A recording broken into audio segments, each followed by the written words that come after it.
Alors, aujourd'hui, je reçois une personne dont j'adore les illustrations. Alors, on va pas parler art, mais finance personnelle, car mon invité vulgarise la finance comme personne.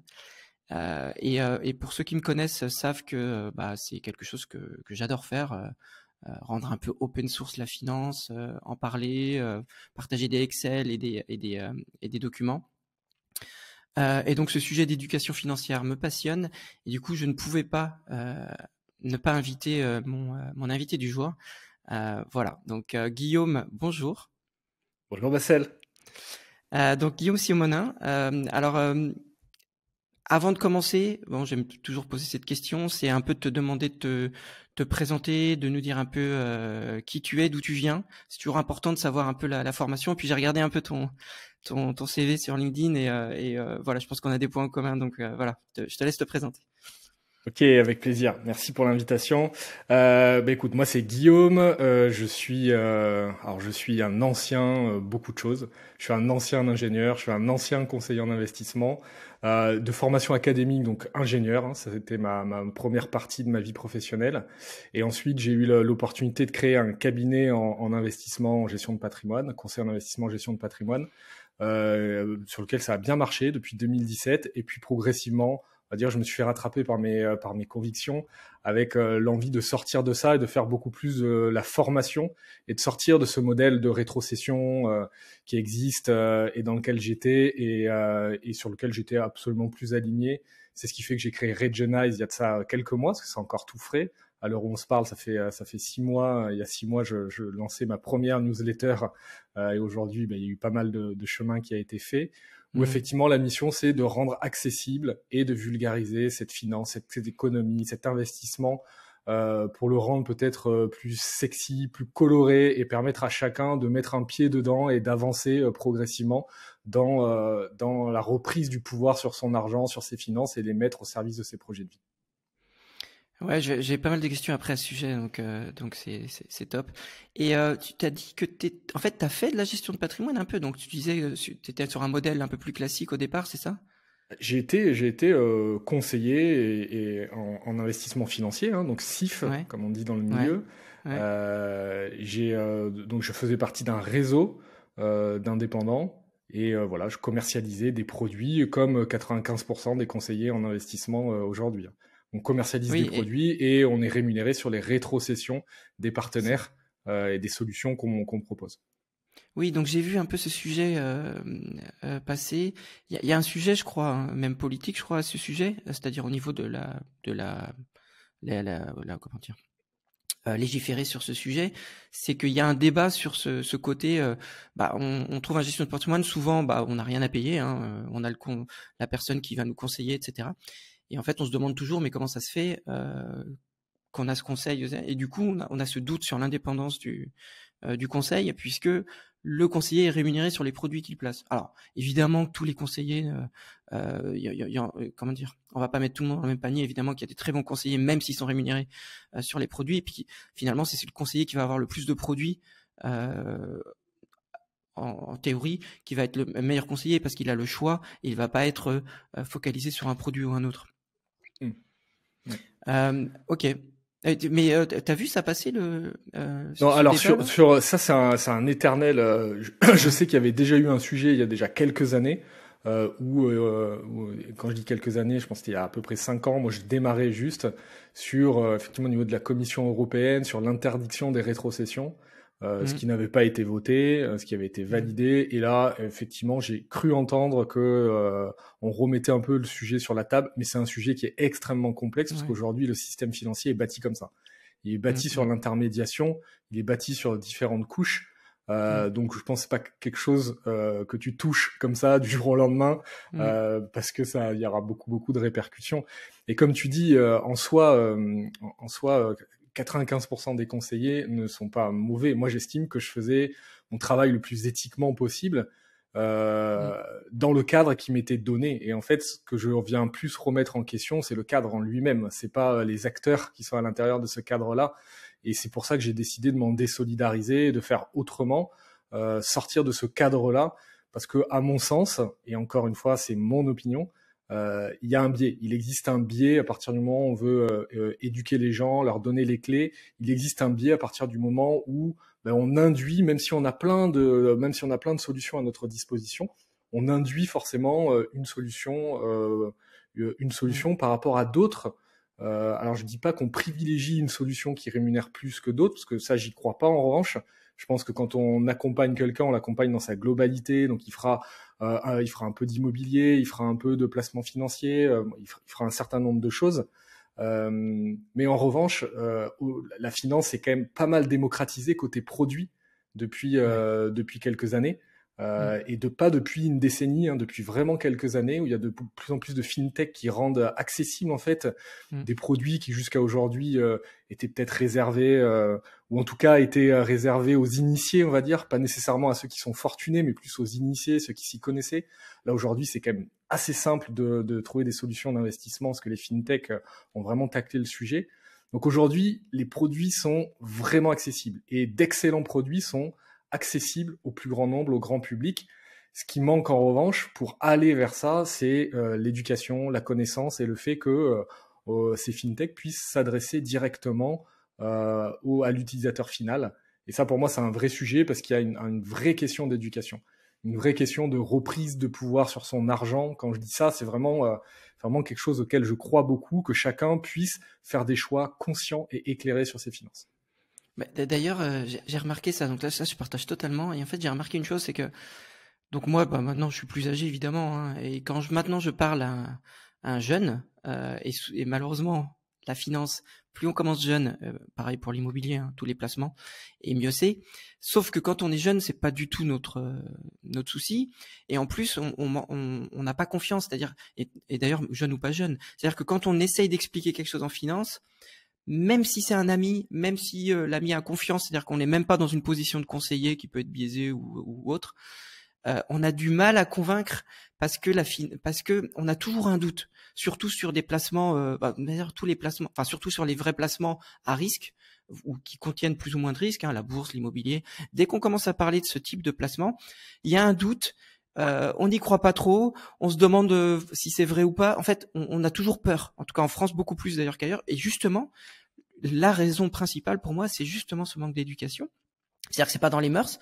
D'ailleurs, moi j'ai vu que tu avais fait une école d'ingénieur aussi, c'est ça, hein? T'as une formation. D'un point de vue académique, j'ai fait des écoles d'ingénieur. Ouais. Et d'ailleurs, exemple, ça c'est un exemple très intéressant, c'est que aujourd'hui, pour avoir une accréditation ORIAS, de la plupart des... Alors l'ORIAS, c'est ce qui accrédite les quelques métiers de la finance. Il y a cette accréditation, on l'obtient beaucoup plus facilement si on a fait une école de commerce, alors qu'une école d'ingénieur, finalement, pas du tout. C'est étonnant. Et donc, et je sais pas quelle est l'éducation financière dans une école de commerce, mais de toute façon, en général, la finance n'est pas enseignée en France. Ou si tu veux, les réflexes de finance. Alors, ce qui est bien, c'est que toi, tu œuvres contre ça. Et au final, on n'arrive même pas à conseiller les gens parce qu'ils ont même pas confiance, puisqu'ils ne savent même pas de quoi on parle. Et voilà. Et donc, ton approche, qui est de vulgarisation, je trouve que c'est la bonne approche. Et tu t'es pas le seul d'ailleurs à le faire. J'ai vu que pas mal de gens le faisaient. Et du coup, je t'ai découvert sur un peu les illustrations que tu fais et que tu postes, qui sont vraiment top. Et du coup, une des questions que j'avais, c'était d'où te vient un peu ce sens pédagogique, ou même cette envie d'apprendre aux gens ou de communiquer un peu de la connaissance. Alors, c'est une grande question auquel j'ai pas forcément la réponse. L'envie, elle a toujours été là. Je pense que j'ai toujours eu ça à l'intérieur de moi, le fait de vouloir rendre accessible, démocratiser, pas nécessairement la finance, mais c'est quelque chose que je faisais même dans mes précédents métiers, en fait. Utiliser un peu le dessin, alors de manière très artisanale, parce que j'utilisais une tablette, une feuille de papier, et je dessinais quelque chose pour suivre un discours, pour appuyer un discours. Mais tes illustrations sont assez bien choisies. Mais les illustrations sont bien choisies. Ouais, mais c'est un vrai travail. Enfin, pour moi, c'est un vrai travail. C'est un vrai travail, quoi. C'est quelque chose que je pose. En fait, c'est quelque chose que je suis pas nécessairement en mesure d'expliquer. C'est-à-dire que quand je veux traiter un sujet, soit je le connais et je sais déjà comment je vais le traiter, soit je le connais pas ou je le connais moins et j'ai besoin de rentrer un peu plus dans le détail. Donc il y a un peu une phase de recherche où je vais récupérer un peu les grands thèmes, sur quoi il faut se concentrer, un peu l'essentiel, et le plus difficile, c'est qu'est-ce qu'il faut enlever. Parce que c'est ça la difficulté de la vulgarisation, Oui, c'est de quand même laisser passer un message, mais il faut faire des choix, il faut faire un tri. Donc très souvent dans les commentaires, c'est vrai que quand je poste, on me dit j'ai oublié l'article 43 de l'alinéa B du Code général des impôts. Il y a toujours des exceptions. Effectivement, effectivement, mais c'est vraiment mais en même temps les feedbacks sont intéressants, mais c'est vraiment ça la vulgarisation, c'est de faire des choix aussi dans la manière de présenter les choses. Et je me concentre en fait sur l'intention. L'intention en fait d'une illustration, c'est je n'ai aucun prérequis sur sur ce que je présente, sur le thème que je présente. Il faut que je puisse le comprendre et que je reparte avec quelque chose. Voilà. Et que je reparte un peu plus éclairé. C'est la seule intention des illustrations. Et je l'ai fait vraiment de manière à ce que soit le néophyte puisse découvrir quelque chose, soit même quelqu'un qui soit pas néophyte, qui soit plus un professionnel, qui puisse l'utiliser en support pour l'expliquer à quelqu'un. C'est comme ça que je fais. Et au bout d'un moment, c'est tout un processus qui fait qu'au bout d'un moment, ça s'éclaire dans ma tête et je me dis, ok, c'est comme ça qu'il faut le présenter. Et là, c'est la mise en œuvre. Ouais, mais tu vois, c'est déjà top ce côté. Je partage, même les professionnels qui finalement ont plus l'habitude de payer une formation, de payer un outil. Au final, le fait de le partager, je trouve ça vraiment top. Mais du coup, et puis on a vu le succès dès qu'on fait un partage de connaissances dans la finance et ton succès sur les illustrations qui est entièrement mérité. Alors j'ai une question hyper simple. Là, c'est plus une question pratique pour ceux qui nous écoutent.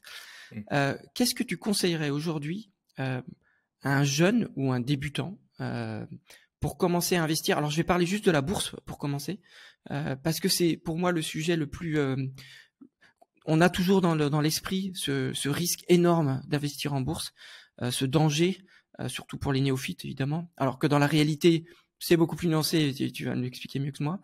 Donc, une question que j'avais pour toi, c'était qu'est-ce que tu conseillerais aujourd'hui à un débutant ou à un jeune s'il veut investir en bourse? Alors je prends l'exemple de la bourse parce que c'est un peu l'exemple dans l'esprit, dans l'imaginaire le plus complexe, le plus risqué, celui dont on a plus d'appréhension, en tout cas en France.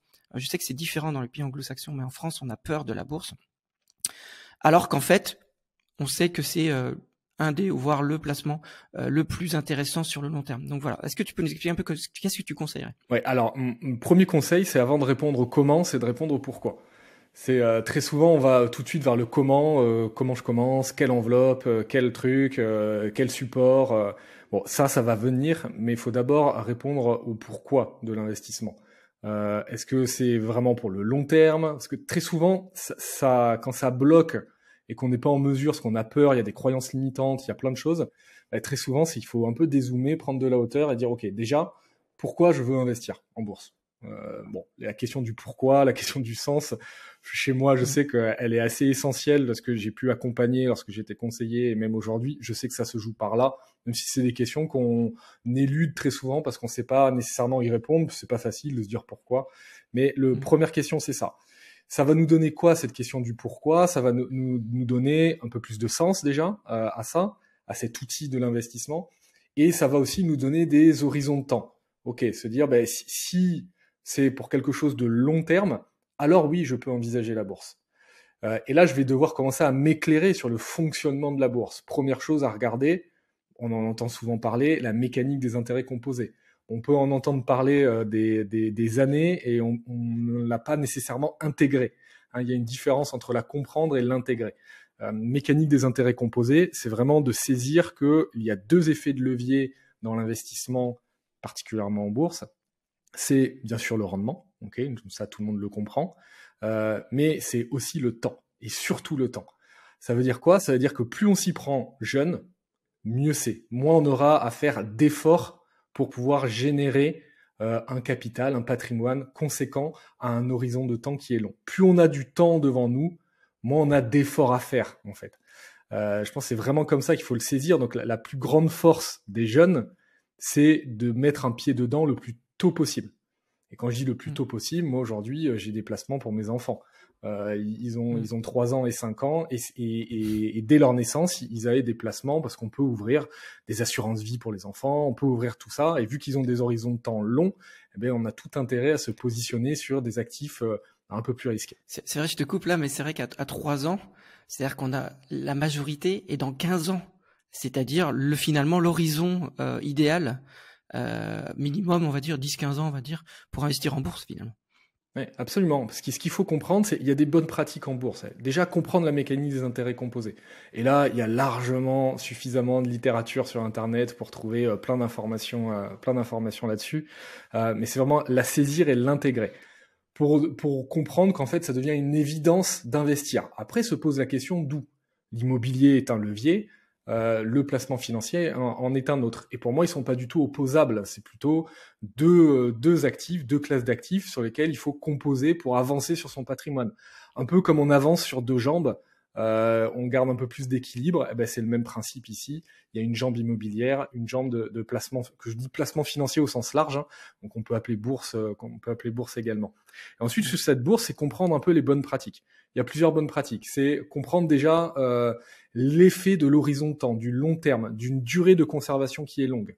On comprend assez rapidement que plus on garde, si on prend les actions par exemple, qui est un actif sur lequel on peut investir en bourse à travers différents supports, que ce soit des fonds, des actions en direct, mais aussi ce qu'on appelle des trackers, qui sont des fonds passifs qui suivent un indice. On se rend compte que la meilleure espérance de gain, elle est sur le long terme. Parce que sur le court terme, il peut y avoir beaucoup de volatilité. La volatilité, c'est ce qui mesure le risque. Okay, on ne peut pas avoir un rendement sans risque. Donc, ce qu'il va falloir appréhender, c'est ce couple en rendement-risque. C'est pas nécessairement qu'aller chercher le rendement, c'est comprendre qu'avec du rendement, il y a du risque. Si on regarde les actions françaises sur les 30 dernières années, elles ont pris à peu près 7% par an en moyenne sur 30 ans. Dividendes réinvestis. Si on prend les actions US, c'est un peu plus. Si on prend les actions monde, c'est un poil plus aussi. Mais on est dans ces ordres de grandeur sur le long terme, sur les 30 dernières années, malgré les crises vécues, 2008 où on avait perdu moins 40%, mais il y en a eu d'autres. Il y a eu les années 2000 également avec l'éclatement de la bulle Internet. C'est de comprendre que sur le long terme, les actions aujourd'hui ont profité d'une vraie dynamique et nous procurent du rendement. Et comprendre également que le risque, il est diminué. Alors, j'aime pas ce mot de diminuer, il est plutôt maîtrisé. Je vais utiliser ce mot-là. Il est maîtrisé avec la durée de détention. Plus on garde ces actifs sur le long terme, plus le risque intrinsèque, en fait, diminue.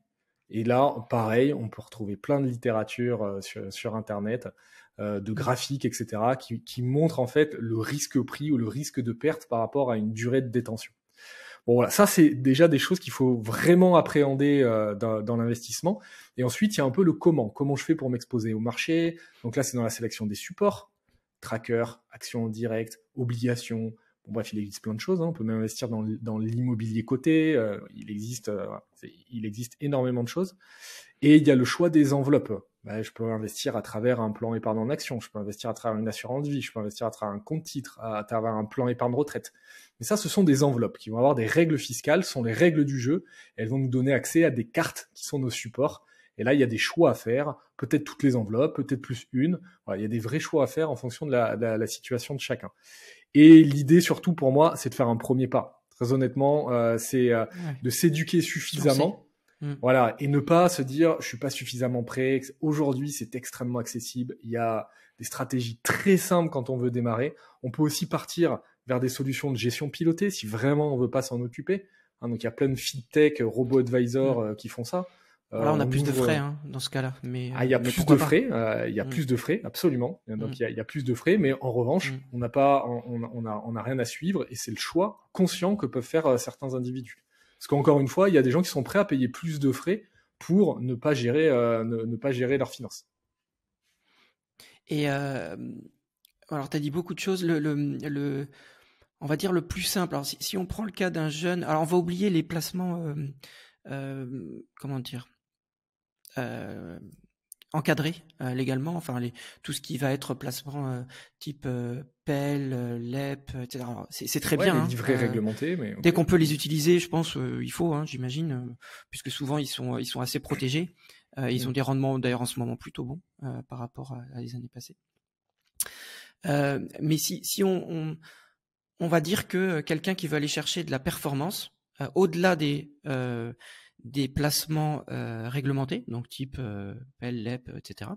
Livret A aussi. Donc ça veut dire qu'il est prêt. En fait, on va faire simple. Il est prêt. Il sait qu'il y a un risque. Il sait qu'il va falloir qu'il attende longtemps. Donc ça c'est peut-être le point le plus important, c'est qu'en fait on se rend compte que aujourd'hui les gens et surtout les jeunes ils sont dans l'instantanéité.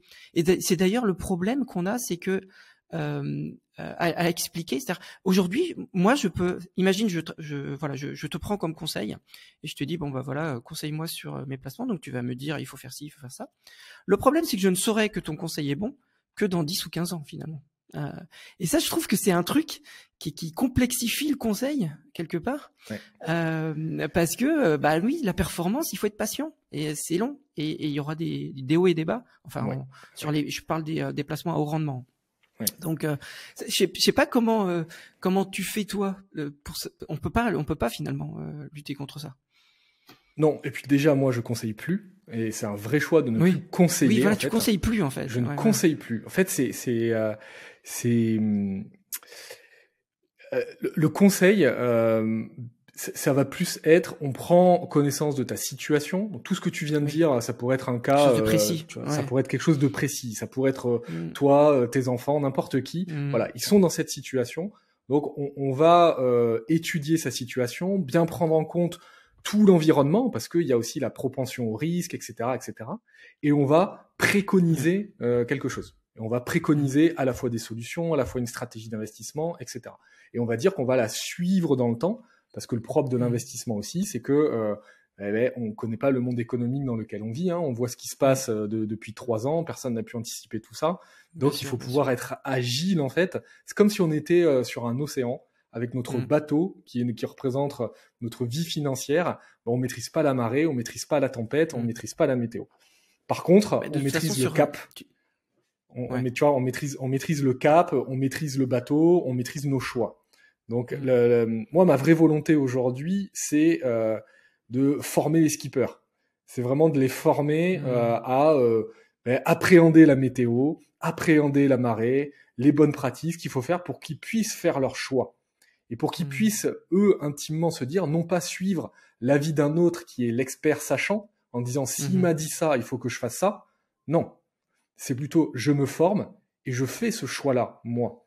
Je pense que aujourd'hui, le métier du conseil, moi, comment je l'ai vécu, j'ai toujours voulu me sortir en fait de cette énergie-là, du sachant, de l'expert qui sait et qu'il faut absolument suivre parce que c'est lui qui sait.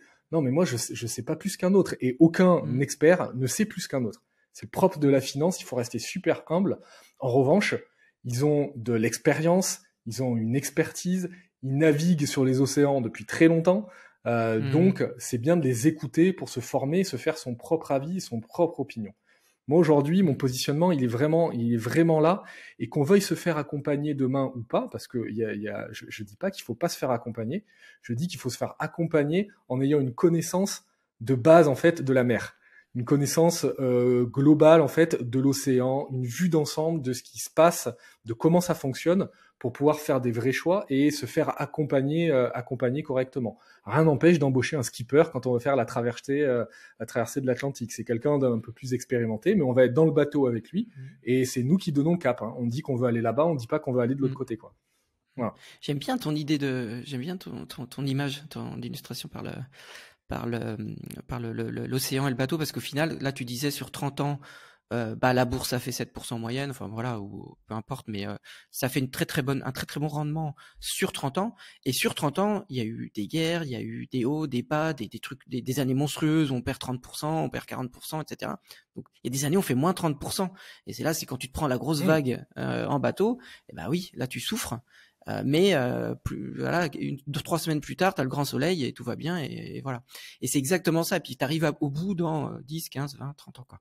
J'aime bien je trouve cette image parfaite. Je la trouve vraiment bien. Ouais. Ce qui est facile à regarder là, c'est regardons même pas sur les 30 dernières années, regardons sur les 3 derniers mois ou la dernière année. 2022 a été une année compliquée pour les classes d'actifs. Les actions ont chuté, les obligations ont chuté. Voilà, pour l'immobilier, ça reste assez stable, mais ça commence à être un peu compliqué avec l'accès au crédit, etc. Ouais. Donc voilà. Donc il se passe pas mal de choses. En revanche, depuis le 1er janvier, les indices, dont notre cher CAC 40, qui est notre indice gaulois, notre indice français, est allé chercher son nouveau record. Donc on est aujourd'hui dans une incertitude économique auquel on a rarement fait face ces 2 dernières décennies, une inflation qui galope, des banques centrales qui remontent leurs taux, donc qui contractent un peu plus l'économie, une guerre en Europe, des tensions géopolitiques entre les US, la Chine, etc. Et pourtant on a nos indices qui sont sur des records. Et ça, en fait, c'est ça la vie des marchés financiers. Il y a des choses qu'on peut expliquer, il y a des choses qu'on peut pas expliquer, mais tout s'explique en fonction d'un certain point de vue. Donc, dès qu'on rentre un peu dans le pied de la finance, et c'est ça que je trouve fantastique, c'est que peu importe la porte par laquelle on rentre, à un moment, on va nécessairement se poser des questions de fond. Et là, si je parle là de questions économiques, c'est parce qu'en fait, la finance n'est que le reflet de ce qui se passe dans notre monde ultra financiarisé, dans notre monde économique. Beaucoup qui se lancent aujourd'hui dans l'investissement pour aller chercher du rendement, bah moi ça a été ma porte d'entrée, clairement, c'était ça, c'était j'avais de l'argent, je voulais le placer pour avoir plus d'argent. Ok, bon maintenant je suis plus du tout là-dedans. Maintenant je remets beaucoup plus de sens à ça et j'utilise beaucoup plus l'argent comme un outil et je suis beaucoup plus apaisé et bizarrement c'est presque comme ça que je vais chercher le plus de rendement en fait, parce que j'aligne tout ça avec mes projets de vie, avec mes convictions. Et je pense que c'est important que chacun puisse faire pareil là-dessus, parce que l'argent n'est qu'un outil. L'argent n'est qu'un outil au service de quelque chose. Mais nécessairement, au bout d'un moment, on se pose des questions beaucoup plus globales sur le fonctionnement de notre économie. Sur voilà, si les actions ont monté, est-ce qu'elles ont monté que parce que les entreprises sont très bonnes et très fortes, ou est-ce qu'il y a autre chose? Et dès qu'on creuse un peu, on peut se dire oui, il y a autre chose, il y a des politiques monétaires qui ont encouragé ça, etc., etc. Je ne veux pas rentrer dans le détail ici, mais la finance, faut rester vraiment très très humble et pourtant, je pense que c'est particulièrement en ces temps-là, ô combien essentiel de s'éclairer sur ces sujets pour comprendre ce que ça veut dire. L'inflation qui monte, qu'est-ce que ça veut dire concrètement? Ça vient de quoi? Pourquoi les taux d'intérêt remontent pour lutter contre l'inflation? Est-ce que chacun est capable de répondre à ça, quoi? Tant que la majorité n'est pas capable de répondre à ça, ben voilà, il y aura des initiatives comme celle que je porte aujourd'hui pour vulgariser, rendre accessible à notre petit niveau, mettre une petite goutte dans l'éducation financière des Français. Il y a quelqu'un qui m'avait posé une question. J'avais fait un graphique animé si tu avais mis 10 000 euros il y a 10 ou 15 ans, il y a 10 ans sur différents donc ETF, donc trackers donc qui suivent un indice. Alors j'avais pris le SP500, j'avais pris un MSCI World, donc un tracker qui, je dis, toi tu sais ce que c'est, mais je l'explique pour les gens, c'est un tracker qui va suivre, c'est un indice qui suit je sais plus 1600 actions dans le monde, donc très variées. Je pense que d'ailleurs c'est peut-être le tracker le plus simple si on veut débuter. Ouais. Et j'avais pris, je sais plus, Total ou une action classique. Et en fait, on m'avait posé la question de mais pourquoi ça marche? Pourquoi ça fait 7% par an ou 8% ou 10% par an? Pourquoi ça fait ça en fait? Pourquoi ça continuerait à faire ça? En fait, il y a toute cette question de backtesting, c'est-à-dire on regarde le passé et puis tout le monde dit finalement bah non, les performances passées ne présagent pas du futur, sauf qu'on apprend, c'est ce que tu disais très bien tout à l'heure, on apprend finalement par l'expérience et l'expérience c'est le passé, c'est ce qu'on fait, c'est ce qui s'est passé. Mais c'est vrai que la question n'était pas complètement idiote en disant mais est-ce que ça va continuer? Est-ce que ce monde va continuer comme ça à en moyenne monter de 10% par an financièrement parlant globalement? Mais c'est une vraie question. C'est une vraie question et c'est une question de fond. Et ce sont les vraies questions en fait. Et donc c'était pour rebondir sur ta remarque sur le fait que d'essayer de comprendre finalement le sens de ce qui se passe dans ce monde un peu finalement assez capitaliste et financier, quoi. Mais complètement capitaliste. Après, c'est comme ça. Chacun juge ou pas en fonction de ses convictions par rapport à ça.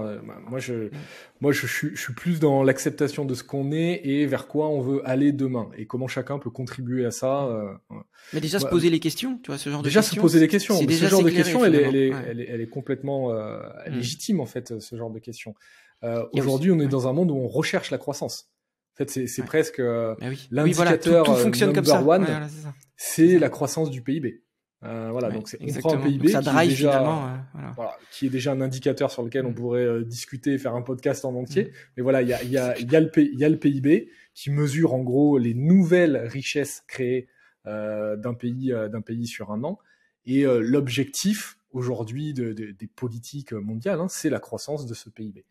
Bon, peut-être qu'on arrive au bout de ce système-là, peut-être qu'il va encore perdurer un certain temps.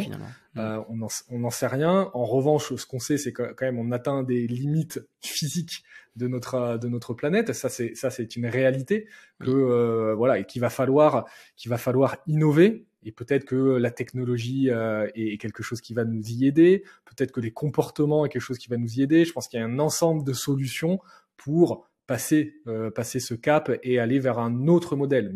Mais cet autre modèle peut lui-même, basé sur, on va dire, sur un autre paradigme, peut lui-même être en croissance, en fait. Donc la croissance aussi, elle épouse un modèle, elle épouse un système. C'est ça qu'il y a de fort, en fait, avec les actions et les entreprises. C'est ce qu'on se rend compte aujourd'hui, c'est les entreprises sont les mieux équipées pour naviguer et traverser les tempêtes. C'est pour ça que les actions, oui, elles ont pu chuter quand il y a eu des crises, etc. Mais sur le long terme, elles sont là. Mais quand on regarde un indice, l'indice d'il y a 20 ans est plus le même indice qu'aujourd'hui. Les entreprises ne sont plus les mêmes.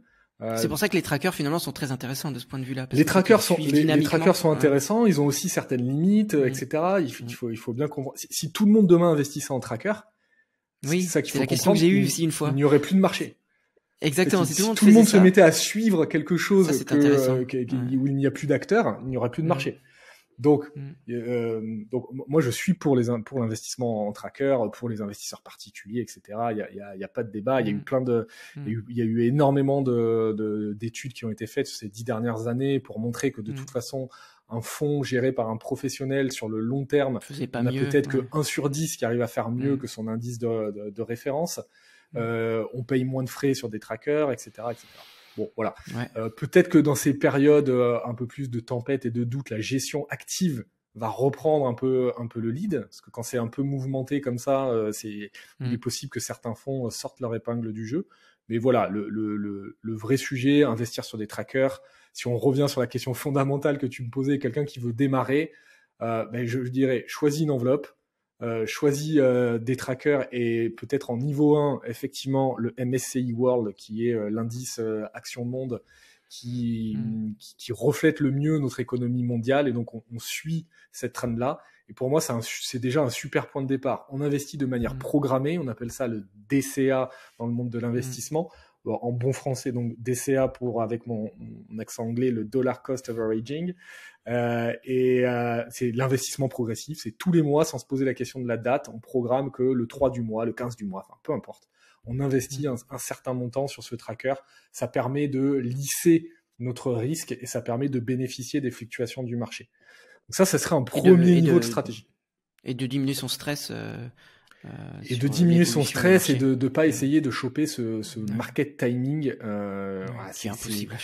C'est impossible. Après, c'est du trading et là, c'est autre chose. Et moi, je suis pas du tout de cette team-là parce que je pense que je suis pas équipé mentalement pour faire du trading. Je m'y suis essayé, j'ai toujours perdu, comme 90% des gens qui font du trading. Donc moi, je suis plus un investisseur qu'un trader.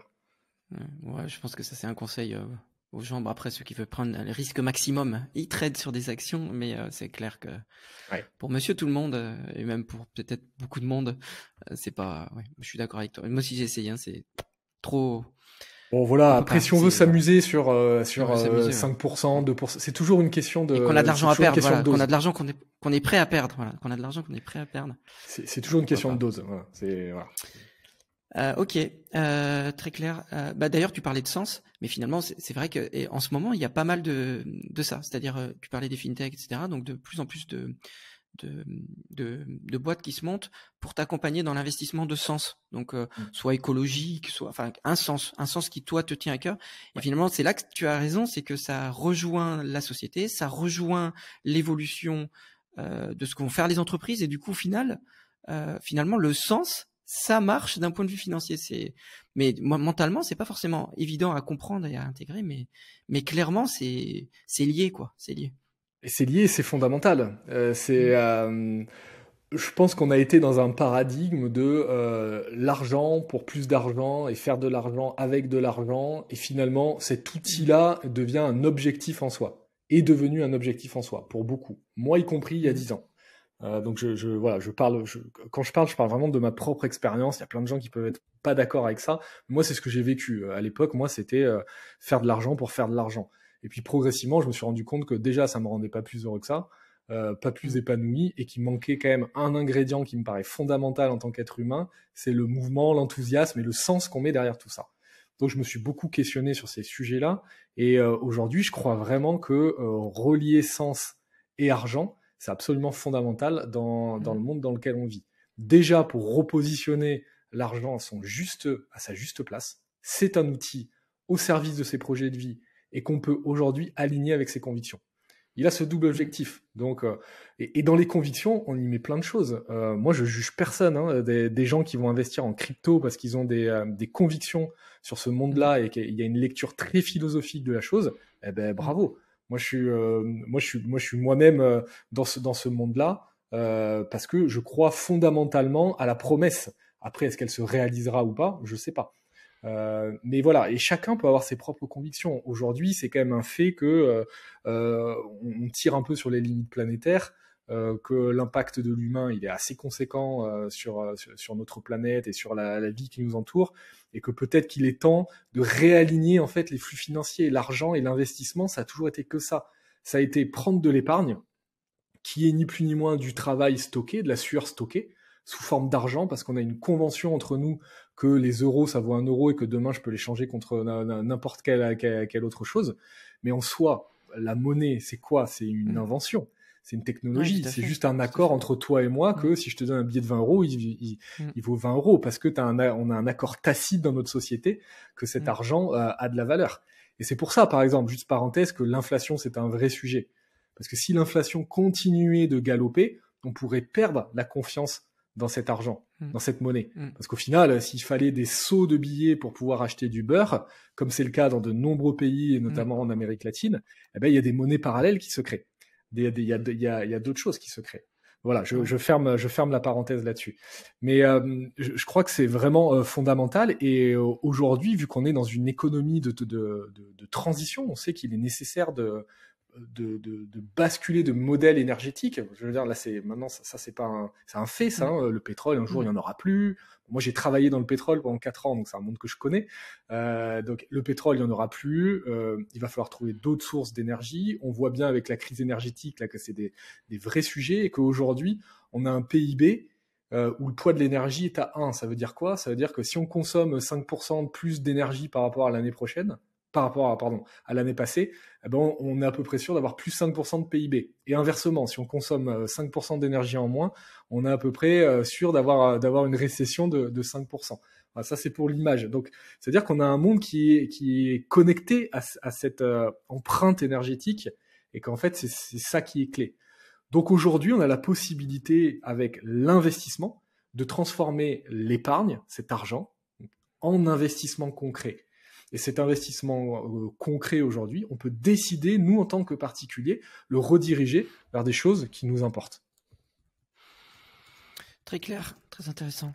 Et question plus pratique, est-ce que tu aurais des recommandations de répartition? Parce qu'en fait, il y a une règle clé dans l'investissement, peu importe ce qu'il soit, c'est de diversifier. Je pense que là, la plupart seront d'accord avec ça. Hein. Ceux qui ne sont pas d'accord avec ça, ou alors c'est qu'on s'engage dans un risque énorme. Mais si on diversifie finalement, est-ce que tu aurais des recommandations ou des recommandations types en fonction, parce que c'est fonction de l'âge, j'imagine, en fonction de l'âge, comment il faudrait répartir entre immobilier, placement financier, obligations, enfin ce genre de choses. En gros, quoi. Tu vas me dire, je sens déjà, tu vas me dire, bah non, on conseille pas. Mais je sais pas, je te pose la question. Non, mais je peux te faire non, je peux répondre. Je peux répondre à cette question. Peut-être pas de manière aussi spécifique que tu voudrais, mais je peux répondre à cette question. Déjà, je dézoome par rapport qu'à l'investissement. C'est-à-dire que pour moi, il est important, si je prends un individu, qu'il ait avant tout un montant un matelas de sécurité qu'on appelle l'épargne de précaution. Donc tu parlais des livrets réglementés, etc. C'est la place de ça. Donc chacun doit avoir un montant en cas de coup dur, en cas d'aléa de la vie, d'accident, enfin peu importe. Et ça, c'est la place pour les livrets A. Alors, il y en a qui disent 6 mois, 1 an de salaire. Voilà, c'est ça. Il y a différentes manières de faire. Moi, les grandes recommandations que j'ai toujours données, c'est 3 à 6 mois de salaire, ou 6 à 12 mois de charge, ou carrément un forfait au ressenti, quoi. C'est moi, aujourd'hui, je sais que j'ai besoin d'un livret A plein. Ou moi, j'ai rencontré des gens, ils avaient besoin de 100 000 euros. Voilà. Bon, ben, c'est comme ça qu'ils se sentaient sécurisés.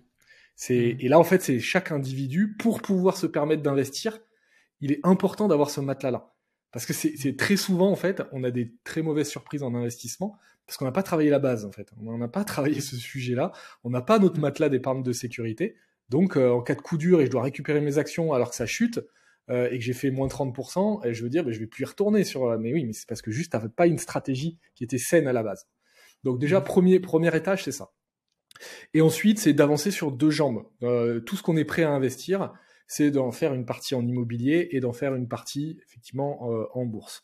Et là, en immobilier, tu es mieux placé que moi pour en parler, mais utiliser de l'effet de levier du crédit, etc. Bon, quand on peut le faire, allons-y. À regarder en ce moment avec les prix de l'immobilier, les taux qui montent, si c'est toujours intéressant, il y a toujours des belles opportunités, donc à surveiller, à regarder. Pour moi, c'est important de le faire, d'utiliser en fait cet effet de levier du crédit le plus tôt possible pour pouvoir se constituer un patrimoine immobilier. Et ensuite, sur la partie bourse, c'est s'exposer sur des actions, mais ce que je dis, c'est en fonction de l'âge et c'est en fonction aussi de la surface financière. C'est-à-dire, si on démarre aujourd'hui, on a tout intérêt à se surexposer par rapport aux actions. Si on a déjà aujourd'hui un patrimoine important et que on est proche de la retraite, on va pas avoir la même allocation d'actifs nécessairement. On va peut-être prendre un peu moins de risques, mais on aura quand même une poche action. On va peut-être commencer à regarder les obligations parce qu'elles redeviennent intéressantes en 2023 avec cette hausse des taux, etc. Pourquoi pas être exposé un peu sur des métaux précieux aussi, sur une petite partie du portefeuille. Voilà. Après, chacun se constitue progressivement. Pour moi, c'est qu'il y a différents niveaux de profondeur en fait. Faut commencer. Si on n'a pas commencé aujourd'hui, ne partons pas sur une stratégie ultra compliquée. Après, ça va dépendre de la surface financière. S'il y a 200 000 euros à placer, il faut peut-être réfléchir à une stratégie. Mais si c'est 100 euros par mois, plutôt partir sur des actions en versement programmé, sur des trackers, c'est très bien. Et après, en fait, c'est plus on met le pied dedans et le nez dedans, on va voir qu'il y a différents niveaux de profondeur et qu'on va venir affiner ça. C'est ça qui est aussi passionnant. Mais très souvent, on veut commencer par le bas, par un truc très clair, très affiné, alors qu'on n'a même pas fait notre premier pas, quoi. Donc, faisons le premier pas, et ensuite, on avance progressivement, on s'éclaire progressivement, et puis petit à petit, tiens, on rajoute une ligne, tiens, on rajoute un actif, et voilà, on creuse. Tout à fait en ligne avec ça. Et je rajouterais un truc, c'est quand on diversifie, il y a cette question de bon, j'ai oublié ce que je voulais dire. Non, j'ai oublié ce que je veux dire. Je laisse tomber cette question. Après, j'avais cette question plus en termes de sens, parce que tu disais je diversifie, mais finalement dans cette diversification, ça m'est revenu. Dans cette diversification, c'est aussi cette quête de sens. Par exemple, si on ne croit pas dans le monde actuel ou dans sa continuité, ou si on ne croit pas que ça va continuer comme ça peut être une opinion et un ressenti. Forcément, on va investir plus, t'as cité les matières premières. Les gens oublient en fait qu'on peut investir dans l'or, qu'on peut investir dans l'argent, dans le cuivre, dans ce qu'on veut. Et en fait, si on croit pas finalement à ce monde, on va peut-être un peu plus penser à ça, parce qu'on se dit l'or, lui, il est tangible, il résiste. L'immobilier un peu, mais moins que l'or. L'or, c'est vraiment, je crois que même aujourd'hui, les pays, les banques centrales ont toujours et ont augmenté, je crois, leur stock d'or. Donc voilà, si ceux qui font tourner le système aujourd'hui font ça, c'est qu'il y a une raison, quoi. Et puis avec les guerres, la guerre en Ukraine, etc. Je pense que beaucoup y ont pensé. Ça, c'est vraiment un exemple sympa de dire, bah moi j'ai un sens très très simple. Bah ok, bah achète de l'or et protège-toi comme ça. Si c'est ça qui t'anime. Ouais, il y a ça, et dans la question du sens, il y a dans la manière dont tu le présentais, il y a ce que je veux plus, ce en quoi je crois plus. Ok, ça à la limite ça appartient à chacun. Mais peut-être qu'on peut se poser la question aussi autrement, c'est qu'est-ce que je voudrais, qu'est-ce que je souhaite. Et là, on se rend compte que quand on se pose la question plutôt en positif, il existe plein d'initiatives aujourd'hui dans lesquelles on peut investir et qui peuvent permettre de répondre à cette question, qu'est-ce que je voudrais et comment je peux réaligner en fait mon flux financier. Parce qu'en fait, en soi, si on fait rien, c'est la banque qui vous dit merci. Et aujourd'hui, les banques sont extrêmement consommatrices, enfin émettrices de CO2 en soi. Donc il est important de reprendre le lead là-dessus, parce que si vous faites rien, le banquier est très content. Si vous mettez aujourd'hui votre argent sur votre compte courant, la banque gagne de l'argent, quoi. Elle ne vous rémunère pas, sauf qu'elle place cet argent auprès de la Banque centrale ou d'autres, parce qu'aujourd'hui les taux ont monté. Donc cet argent-là, la banque vous dit merci. Et elle en fait ce qu'elle veut, d'ailleurs. Donc là, vous avez la possibilité, chacun a la possibilité de reprendre le contrôle sur son argent, le pouvoir sur son argent, et de le rediriger à la fois pour ses projets et à la fois en lien avec ses convictions. Les convictions, on peut être tout simplement, au départ, ça peut être que les projets. Oui, je suis pas du tout juge de ce parti-là. Je pense que chacun doit s'éclairer au gré de sa conscience, au gré de ce qu'il découvre, au gré de ce qui existe. Voilà, je pense que c'est vraiment un chemin. Pour moi, c'est important de faire un premier pas, puis un deuxième pas, puis un troisième pas. Et quand on va reparler ensemble au bout du 5e pas, la conscience n'est pas la même. Et donc, forcément, il y a d'autres niveaux de discussion, peut-être d'autres solutions, peut-être d'autres choses.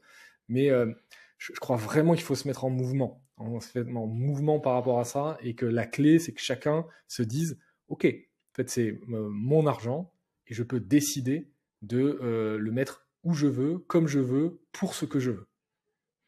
Je sens déjà, tu sais, moi je viens, je pense c'est un peu comme toi, c'est-à-dire que l'argent, j'en suis complètement décorrélé. Sauf que, et tu as beaucoup de gens qui vont, et surtout en France, je pense qu'il y a ce ressenti de l'argent, les riches, etc. Mais en fait, ce que je pense qu'il faut comprendre, et c'est ce que tu expliques finalement, c'est que l'argent n'est qu'un, je sais pas, c'est qu'un moyen en fait, comment dire, c'est qu'un facteur. C'est pas, il faut pas s'occuper de ses finances pour gagner de l'argent, il faut s'occuper de ses finances pour pouvoir avancer dans la vie comme on le souhaite, pour avoir ses projets de vie, faire ce qu'on veut aussi, avoir de la liberté, même atteindre une certaine liberté dans la vie. Malheureusement, aujourd'hui, ça passe par l'argent.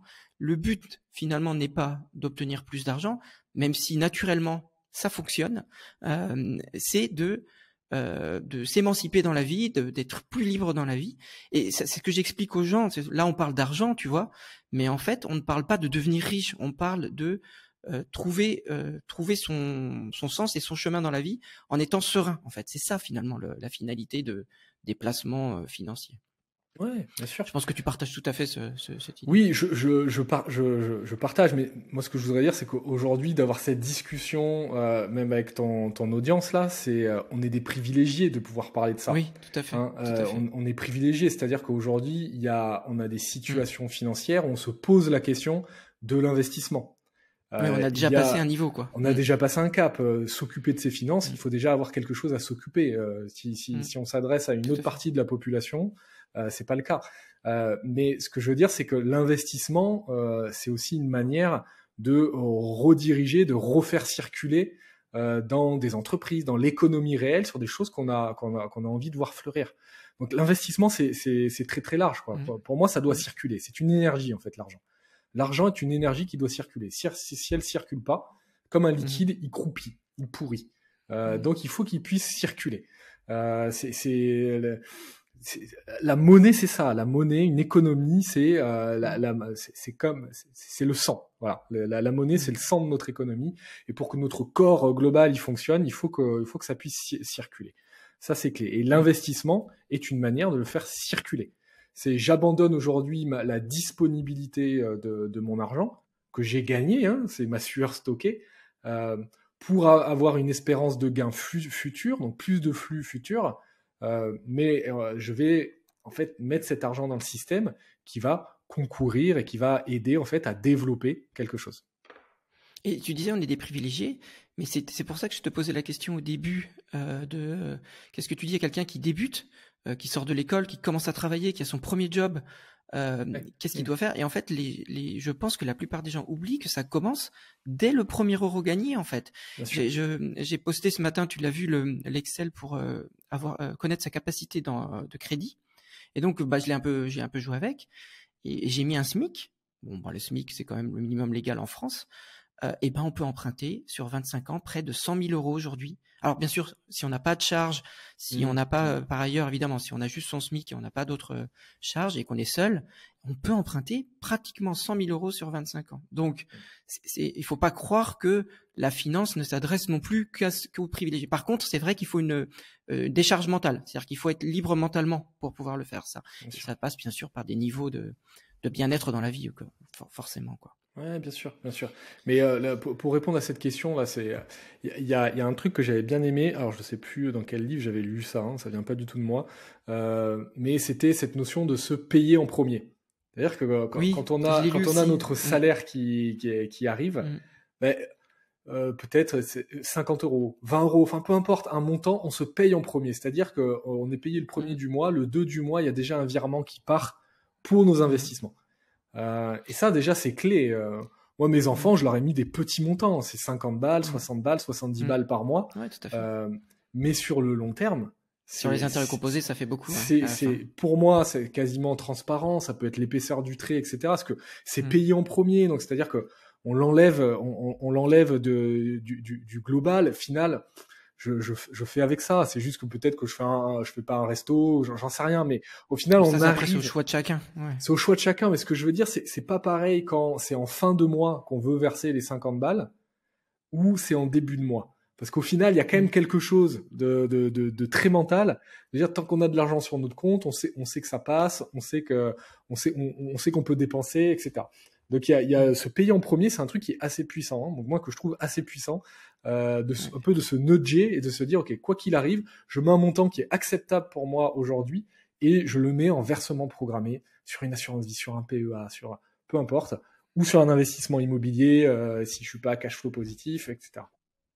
Oui, psychologiquement ça marche. Je l'avais vu ça dans des livres ou dans des formations d'éducation financière. Et en fait, c'était vraiment jusqu'au boutiste, c'est-à-dire que je sais que j'ai des factures à payer, je sais que je vais avoir des factures, mais j'oublie tout ça, je me paye d'abord, et après je vois qu'est-ce que je dois aux autres. Et c'est d'inverser le truc. D'ailleurs, c'est ce qu'on voit souvent. J'ai jamais compris ça. C'est la différence entre si tu entreprends, ceux qui ont entrepris ou qui ont monté une entreprise ou qui ont entrepris eux-mêmes savent qu'en fait, quand tu dois payer, on doit te facturer d'abord. Alors que dans le monde du particulier, c'est pas du tout le cas. On se sert chez toi et après tu regardes ce qui te reste à la fin du mois. Et j'explique aux gens, mais non, sers-toi d'abord et après attends qu'on te demande des factures, c'est-à-dire fais toi-même tes versements, ne te fais pas ponctionner en fait. Et je comprends pas pourquoi l'entreprise elle l'a intégré et c'est très carré. Par contre, le particulier, il y a rien. Et du coup, d'où l'intérêt de l'éducation. C'est intéressant, c'est intéressant ce parallèle. C'est intéressant parce que c'est vrai, un entrepreneur aujourd'hui, il doit gérer sa trésorerie, c'est que c'est clé. Exactement. Donc il doit gérer sa trésorerie, il doit gérer ses créances, il doit gérer ses revenus. Mais au final, prendre le contrôle sur son argent, reprendre le pouvoir, c'est devenir entrepreneur. Hein. C'est devenir entrepreneur à un petit niveau, se dire voilà, on a une petite entreprise qui est nos finances personnelles, on a des choses qui rentrent, des choses qui sortent, et je peux faire des choix par rapport à ça. Et comment je l'ai fait en lien avec mes objectifs, en lien avec mes projets. Et c'est ça qu'on appelle une stratégie d'investissement. La stratégie d'investissement, c'est comme une stratégie d'entreprise. Je sais qu'il faut que je développe mes revenus, je sais qu'il faut que je limite mes charges, mais en même temps, j'en ai besoin pour vivre. Donc l'idée, c'est pas non plus d'arrêter de vivre. Hein. Pour moi, l'argent, il sert à ça. Hein. Donc c'est important, son bien-être, etc. Mais comment j'arrive à avoir quelque chose de cohérent sur mes différents horizons de temps, comment je profite de la vie aujourd'hui, comment je prépare demain, et comment je mets tout ça en mouvement à travers une stratégie. Tout à fait. Alors on l'a dit, l'éducation financière en France, elle est proche de zéro. euh, à mon plus grand regret et au tien aussi, semble-t-il. Je crois que moi, je suis plutôt cartésien. J'ai fait une école d'ingénieur, j'ai grandi comme ça aussi, et donc j'ai la finance, l'entrepreneuriat, tout ça, ça m'était complètement, c'est hors de ma culture quand j'étais petit. Et je pense que je suis pas le seul dans ce cas. Même le crédit, finalement, c'était quelque chose dans beaucoup de familles. Le crédit, c'est mal parce qu'on pense crédit à la consommation, et donc le crédit, c'est le diable, quoi. Alors qu'en fait, c'est aussi une arme et une arme très puissante en termes de finances personnelles. Et, euh, et je me dis, si j'avais su ça, il y a, il y a, il y a 20 ans, et ben, j'aurais fait des meilleurs choix. Et donc, je me dis, mais je te pose la question, ça te dirait pas de monter une école, finalement? Est-ce qu'il faudrait pas une école, dédiée à l'éducation financière? Ça n'existe pas. Enfin, j'ai regardé, ça n'existe pas. Et je me dis, Ouais. c'est ça qu'il faudrait faire, quoi. C'est ça qu'il faudrait créer. Non, mais c'est intéressant, c'est intéressant. Là, aujourd'hui, où j'en suis dans la maturité de ce projet Regionize, là, c'est Mmh, bon, je me rends compte que les illustrations plaisent énormément et mmh. j'ai à peu près 400 idées de choses d'illustrations à produire. Sauf qu'aujourd'hui, ça prend du temps, etc. Tout à fait. Et que j'ai besoin de trouver un modèle économique à ça. Donc, je commence à intégrer le sponsoring. Je Oui, c'était commence une à de mes intégrer. questions pour toi. Parce Ouais, que donc tu vends pas de conseils, non, voilà. non, je vends pas de conseils. J'ai la vraie volonté en fait que ces feuilles volantes, elles soient disponibles et gratuites au grand public. C'est Mmh. c'est un vrai choix. C'est vraiment quelque chose qui est important pour moi de pouvoir et important pour la boîte en fait dans sa mission de rendre accessible l'éducation financière, de pouvoir mettre à disposition du grand public toutes ces illustrations là. Et donc, il faut trouver un modèle économique, il faut trouver pas mal de choses. Et bon, je suis en plein dedans, hein, je suis en plein sur ces sujets-là. Je fais aussi un bootcamp que j'anime là avec des petites promos témoins de Mmh. 12-15 personnes où je les accompagne. La promesse est de dire on devient son propre conseiller financier. En tout cas, ça, on reprend le Mmh. lead sur son argent, on décide, on agit, etc. Donc, j'ai commencé à lancer ça. Et les premiers retours que j'ai, bah, c'est que déjà, il y a vraiment des gens impliqués, il y a un vrai besoin. Il y a un vrai besoin. Je pense que ce que j'ai dit qu'on pouvait faire en un mois, je me rends compte qu'il faudrait peut-être 2 mois, voire plus pour le faire, parce que Mmh. j'avais pas. C'est vrai que quand on évolue dans un monde dans lequel on est depuis longtemps, on se rend plus compte en fait de ce qui est de l'ordre de la compétence ou ce qui. En fait, c'est tellement intégré qu'on se rend plus compte que ça peut Mmh. ne plus être intégré chez les autres ou pas du tout Mmh. compris chez les autres. Donc, je me rends compte Mmh. qu'il faut vraiment ralentir le processus et j'ai en idée vraiment de lancer une académie en fait de lancer Ouais, une voilà. académie, pas sur cette année, mais sur l'année prochaine, de pouvoir permettre en fait à chacun de rentrer dans un processus qui lui donne les bases de la gestion financière, parce que c'est par ça qu'on doit commencer, Mmh. jusqu'à la construction d'une stratégie d'investissement, jusqu'à choisir ses investissements, jusqu'à choisir ses partenaires, jusqu'à voilà, de plus en plus en spécifique pour permettre à Bah, chacun de s'élever aujourd'hui, sur ces il y a sujets. enfin, depuis quelques années, parce que moi je suis dans la tech, depuis quelques années, il existe des très bons cursus pour former au code, donc pour former des développeurs, parce qu'il y avait un grand, alors maintenant un petit peu moins peut-être maintenant, mais pendant un temps il y a eu un énorme besoin de développeurs. Mm. Et ces écoles ont eu, certaines d'entre elles ont eu beaucoup de succès, ils fonctionnent très bien, et ils forment très bien en 3, 6 mois, un an, à partir sur son projet, à développer quelque chose. Et pour la finance, ça n'existe pas. Et du coup, enfin, c'est le modèle exactement identique. Mm. On apprend les outils et après chacun crée avec ses outils ce Ouais. qu'il veut. Et au final, la finance, ce que tu expliques très bien, c'est la même chose, quoi. Ouais. Et puis il faut avoir une approche très pédagogique de la chose, c'est presque le plus Ouais. dur, hein, Oui, ça le c'est plus dur. dur. Mm. C'est pour ça que j'ai bien aimé. On mettra des illustrations si on y arrive ou des liens vers tes illustrations Ouais. pour que les gens qui écoutent ce podcast puissent aller voir. Et oui, clairement, la pédagogie c'est compliqué, hein. Aujourd'hui, enseigner c'est un métier, donc forcément, voilà. Mm. Une petite question peut-être, parce qu'on approche peut-être de 1 heure de podcast pour pas que ce soit trop long. Mais est-ce que tu as une idée d'investissement ou quelque chose de novateur à tester ou des tendances qui émergent, surtout en cette année 2023? Est-ce que tu vois des choses qui ont l'air intéressantes ou sur lesquelles il faut s'intéresser, qui seraient un peu originales? Euh, Original, je sais pas, mais en tout cas sur 2023, je pense qu'il y a il y a les obligations, c'est quand même à regarder. de plus en plus. Elles ont été un peu boudées par les investisseurs particuliers cette dernière Ouais. décennie à cause des taux bas. Aujourd'hui, les taux remontent, donc il y a des renouvellements d'obligations, des fonds d'obligations qui commencent à être intéressants. Euh, Autre chose à regarder avec vigilance en fonction de celui qui promeut la solution, mais c'est les produits structurés qui protègent contre l'inflation. Donc un produit structuré, c'est quoi? Ça permet en fait, c'est un contrat. C'est comme un contrat en fait. Le sous-jacent, c'est une obligation, mais qui dit on va donner un pourcentage un coupon de 6% par an, par exemple 6 ou 7%, qui serait par exemple l'inflation, et il y a une garantie à 100% en capital. Donc ça, c'est ce qu'on appelle des produits structurés. C'est intéressant dans ces temps d'inflation. Ça suit l'évolution d'un indice. Et si l'indice passe au-dessus de la barre ou en dessous de la barre, il y a des règles qui sont différentes. Voilà, faut s'éduquer un petit peu là-dessus. J'avais fait une édition d'ailleurs de ma newsletter sur ce sujet-là pour comprendre les bases d'un produit structuré. Mais ça peut être intéressant d'avoir un produit structuré en portefeuille pour se protéger de l'inflation. Voilà. Et après, on va dire, il existe plein d'autres choses qui sont peut-être beaucoup plus alternatives, mais qui, à mon sens, sont des satellites d'un patrimoine. Moi, un patrimoine, c'est 80 à 100%. Ça doit être de l'immobilier, de la bourse, du private equity, qui commence, je pense, à devenir vraiment intéressant. À se démocratiser. C'est une classe d'actifs qui est décorrélée des marchés financiers, donc c'est quand même qui est quand même pas mal décorrélé des mouvements de marché, du contexte économique qu'on peut avoir, et qui commence à être de plus en plus accessible. Il y a eu des beaux rendements sur les dernières années là. Voilà, en contrepartie de risques plus importants, c'est sûr. Mais voilà, private equity, ça a regardé.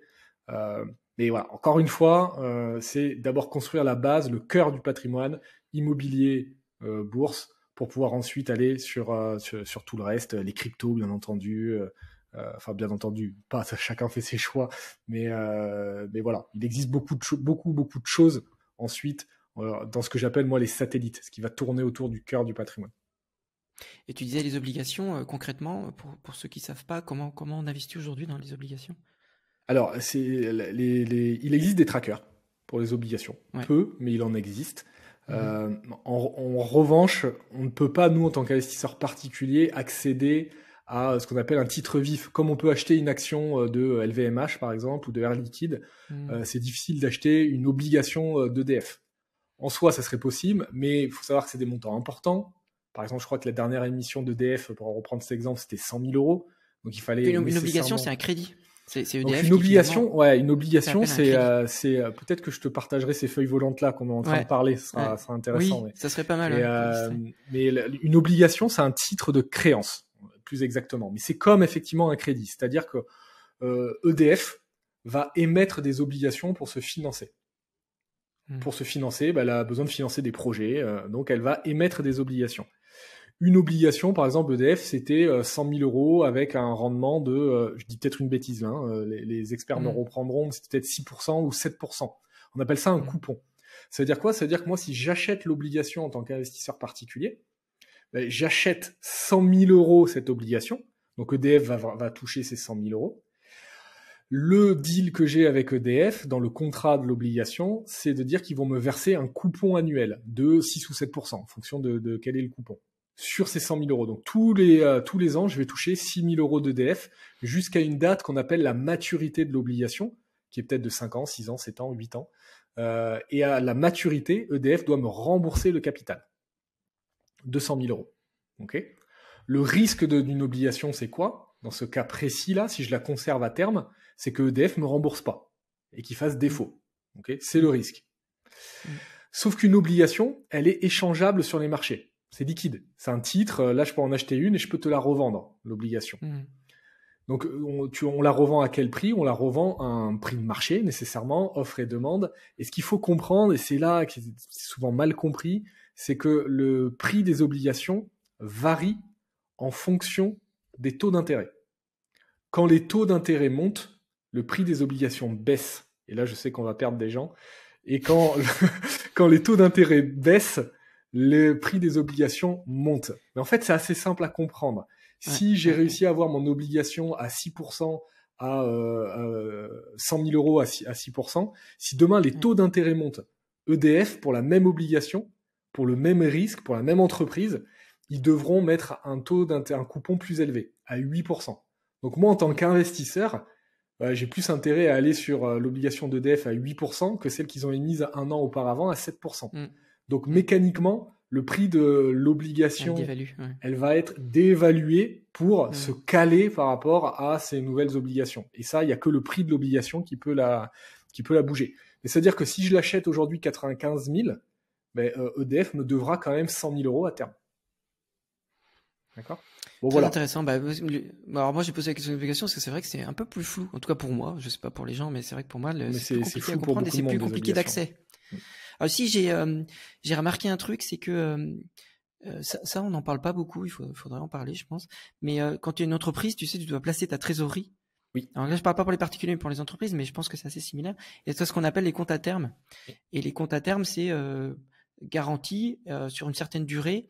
Tu vas avoir une rémunération garantie qui est pas forcément très élevée, mais qui a explosé depuis l'inflation. C'est-à-dire là où on avait du 0,3, c'est-à-dire rien, sur des placements quand même sûrs, très très sûrs, et on est passé à 1,7, 2, donc c'est des multiplicateurs énormes. Et ce qui fait que on a oublié cet aspect-là, mais c'est vrai que ces placements-là, maintenant ils rapportent, ils sont intéressants parce qu'ils redeviennent intéressants. Ouais, absolument. Voilà. Mais c'est comme le livret A qui est passé de 0,5 à 3%. Voilà. Ou le LEP à 6. Ou le LEP à 6,1%. Il est énorme. Top. Écoute, je crois que j'ai fait le tour. Merci à toi. C'est hyper intéressant. Je pense qu'on pourrait en discuter des heures. On aurait pu détailler les trackers, on aurait pu détailler plein de choses en finance personnelle, mais on n'a pas le temps en 1 heure. C'est pour ça qu'on a essayé d'être assez large. Mais en tout cas, c'était hyper intéressant. J'espère que les gens auront trouvé ça cool. Et puis, pourquoi pas te réinviter une autre fois pour parler d'un sujet plus précis. Merci à toi. Merci à toi de m'avoir invité. Merci, au revoir.